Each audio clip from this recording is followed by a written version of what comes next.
Najprej bi se želel še enkrat zahvaliti vsem gasilcem in vsem drugim, ki so požrtvovalno pomagali gasiti ta izredno zahteven požar na tej lokaciji. Gre za še eno tragedijo v relativno kratkem času, kar me navdaja še s posebno skrbjo. Pričakujem tudi, da so kriminalisti oziroma da bodo kriminalisti v teh dneh temeljito opravili svoje delo, da bomo ugotovili pravzaprav, kaj je vzrok tudi tega požara. Kar je pa seveda ta hip najbolj pomembno, je pa to, da dobimo čim prej izsledke raziskav, da vidimo, ali je bilo morda zdravje ljudi ogroženo, kako je bila ogrožena tukaj narava, pridelki in ostalo. Torej zaenkrat lahko upamo, da do neke ogroženosti v resnici vse resni še ni prišlo, ampak seveda zato potrebujemo te izsledke analiz in to bo verjetno že v prihodnjih dneh dostopno. Že jutri bo ministrica za okolje in prostor predstavila neko gradivo na vladi, torej o tem dogodku.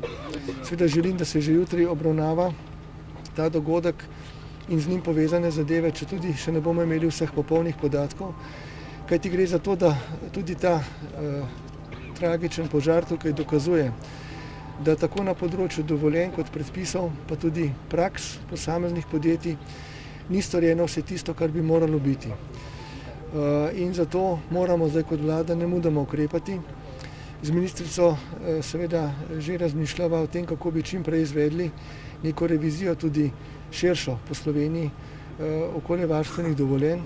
Treba bo pogledati, koliko so ta dovoljenja dovolj specifična, dovolj natančna, koliko dopuščajo nekega prostora, ki omogoča kakšno ne dovolj varno početje. Predvsem pa moramo zagotoviti, tako bi rekel, na ravni predpisov kot v praksi, da v prihodnje do takih dogodkov pravzaprav ne bo prihajalo, da bo varnost na višji ravni.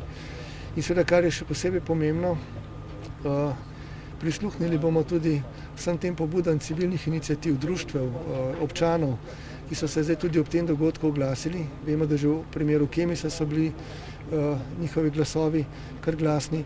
Mi moramo na podlagi vseh teh glasov naših državljank in državljanov ugotoviti, kako res izboljšati tukaj stanje. Očitno to v preteklosti ni bilo dobro zastavljeno in popolnoma nesprejemljivo je, da se dogajajo takšne, bi rekel, katastrofalne zadeve, ki lahko celo hudo prizadenejo okolje ali ogrozijo varnost ljudi. Naj še povem, da sem se v eni stvari tokrat lahko zadovoljen, namreč že od prvega hipa, takoj po začetku požara, je bilo delo vladnih služb in institucij koordinirano, tako da smo se na podlagi teh izkušenj, še posebej iz Kemisa, očitno nekaj naučili. Tako da tudi državljanke, državljani, se pravi občani tukaj so imeli na voljo zelo malo nekaj informacij, ki so bile nujno potrebne. Kot rečeno pa seveda ta aktivnost še poteka in tudi v prihodnjih dnevih in tednih bomo seveda informirali ljudi o tem, kar je za njih tukaj najbolj pomembno.